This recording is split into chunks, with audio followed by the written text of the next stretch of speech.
nama saya Devi Yuliawati, NPM 200105009. Saya dari jurusan Tadris Bahasa Inggris, kelas B semester 1. Di video ini saya akan menjelaskan tentang sejarah aliran linguistik. Linguistik. Pengertian dari linguistik itu adalah linguistik dalam bahasa Inggris dan linguistique dalam bahasa Perancis. Itu dikenal sebagai sebutan ilmu bahasa. Dalam Kamus Linguistik Kridaksana 2001 disebutkan bahwa linguistik adalah ilmu bahasa atau metode mempelajari tentang bahasa. Nah, jika kita telusuri, kata linguistik sesungguhnya berasal dari kata yang bermakna bahasa yang dalam. Bahasa Latin adalah lingua, bahasa Prancis langue, langage, bahasa Italia lingua, bahasa Spanyol lengua, dan bahasa Inggris language. Linguistik dapat dibedakan menjadi dua, yaitu mikrolinguistik dan makrolinguistik.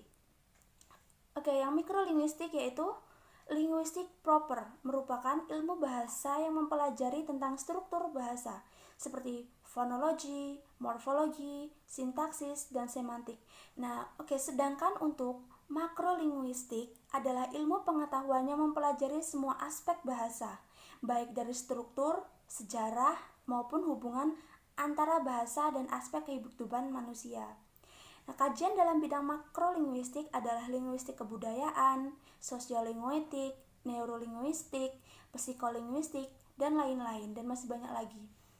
Menurut F. de Saussure dalam Patedas 1990 mengemukakan bahwa sejarah linguistik dapat dibagi menjadi 3 tahap perkembangan, yaitu dari tahap grama diusahakan oleh orang-orang Greka dan Prancis. Tahap ini sebagai tahap awal yang bertitik tolak pada logika dengan memberikan aturan bahasa benar atau salah, normatif atau tidak. Tahap filologi diusahakan oleh orang-orang Alexandria seperti Friedrich dan August Wolff. Mereka lebih banyak membuat penafsiran terhadap teks sastra dan adat istiadat.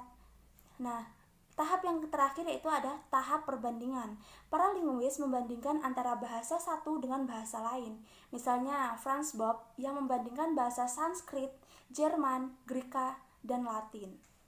Berdasarkan dari segi keluasan objek kajiannya, dapat dibedakan adanya linguistik umum dan juga linguistik khusus. Berdasarkan segi keluasan objek kajiannya, dapat dibedakan adanya linguistik sinkrok dan diakronik.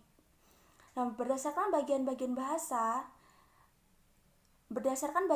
bahasa mana yang dikaji, dapat dibedakan adanya linguistik mikro dan juga makro, yang sering juga diistilahkan dengan mikrolinguistik dan juga makrolinguistik. Berdasarkan tujuannya, dapat dibedakan antara linguistik teoritas dan linguistik terapan.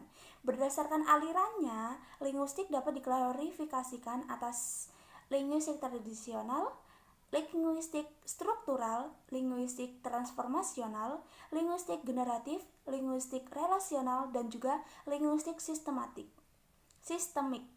Di samping cabang-cabang linguistik di atas, Verhaer juga memasukkan pembahasan fonetik dan fonologi, morfologi, sintaksis, dan semantik sebagai cabang linguistik.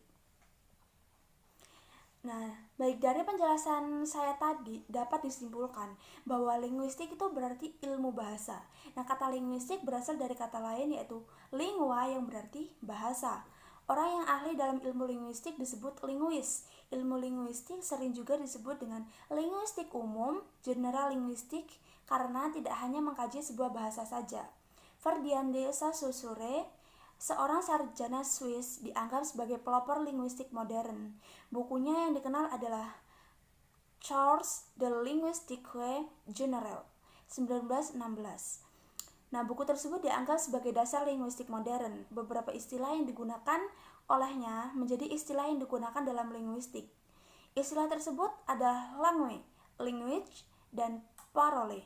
Sebagai sebuah gejala yang kompleks, bahasa dapat diamati atau dikaji dari berbagai segi. Hal lain melahirkan berbagai cabang linguistik.